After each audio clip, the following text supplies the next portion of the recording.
Buenas noches.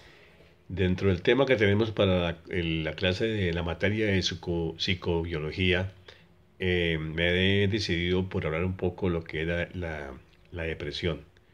Teniendo en cuenta que la depresión es una de las enfermedades más que más han aumentado en el siglo XXI.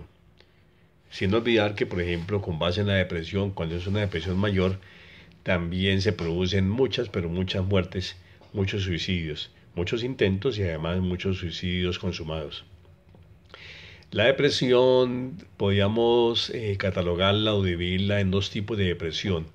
Una depresión exógena, que es aquella que viene, se produce por alguna situación exterior, por ejemplo, la muerte de un ser querido o la pérdida de un empleo, cuando para uno ese empleo era como la fuerza que uno tenía para su apoyo económico y de sentido de vida, digámoslo así. Y otra situación, otra depresión que puede que es la exógena, que no, perdón, que es la endógena, que es aquella que se puede producir por parte interna. Es como cuando uno, con base en la conformación fisiológica de nosotros, tenemos como esa, esa, esa posibilidad que nos produzca una depresión. No todos los seres la tenemos. Quizás algunos lo tienen, otros no. Y muchas veces también cuando se produce por alguna situación, entonces hay personas que tienen un sentido de un carácter, digamos, una personalidad, un carácter fuerte y pueden enfrentarlo y entonces esa situación o esa depresión es leve y esa la pueden manejar, pueden por ejemplo hacer sus actividades diarias, se levantan, van a trabajar, no hay problema.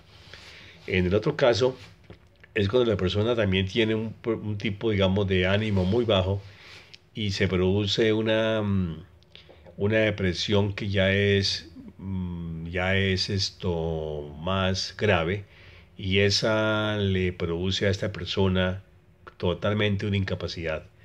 No puede ir a trabajar, no quiere levantarse, no quiere mucho menos arreglarse en su parte personal y entonces ahí sí es alguna situación que no es manejable y que se produce pues una alarma, digámoslo así.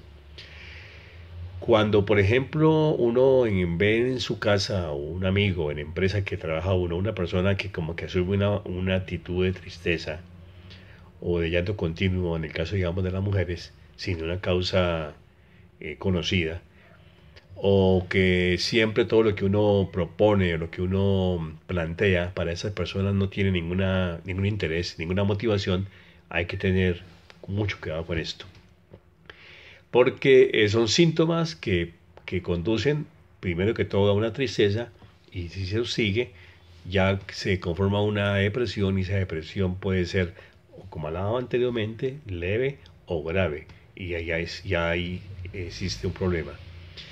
¿Por qué se produce la depresión en el caso que hablamos ahora, digamos, de la endógena?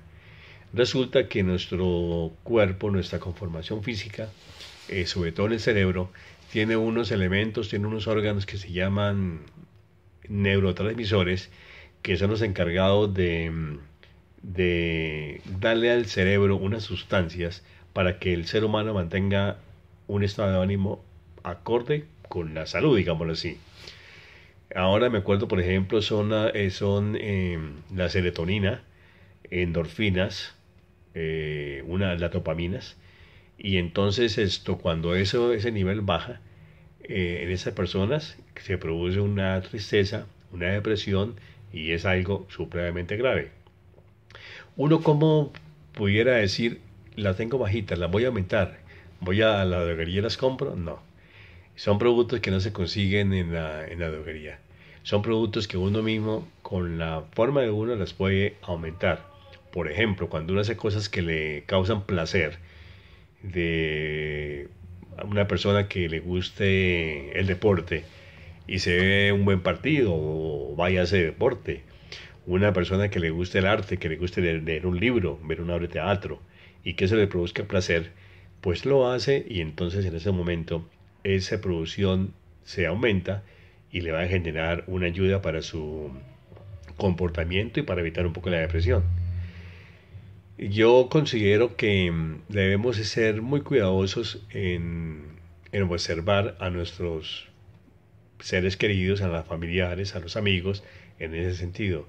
Cuando nosotros veamos que una persona está pasando por un momento de estos que son como raros, no pensemos que es que la persona no lo hace porque quiere, porque le da pereza, porque no tiene motivación por ese momento, no. Hay que poner la alarma y hay que pensar en cómo ayudarla. Cuando eso se produce en este momento, en el pleno siglo XXI, yo considero que hay formas, digamos, de ayudarla y sería como una combinación de una ayuda psiquiátrica con base, por ejemplo, en medicina, droga farmacológica y acompañada de una ayuda psicológica, en ese caso una psicoterapia. De manera que lo que yo quería comentarles es un tema supremamente importante, muy interesante y que si nosotros lo manejamos con mucho cuidado, evitaremos en el mundo y en Colombia tantas muertes por suicidio a causa de esta enfermedad. Muchas gracias y buenas noches.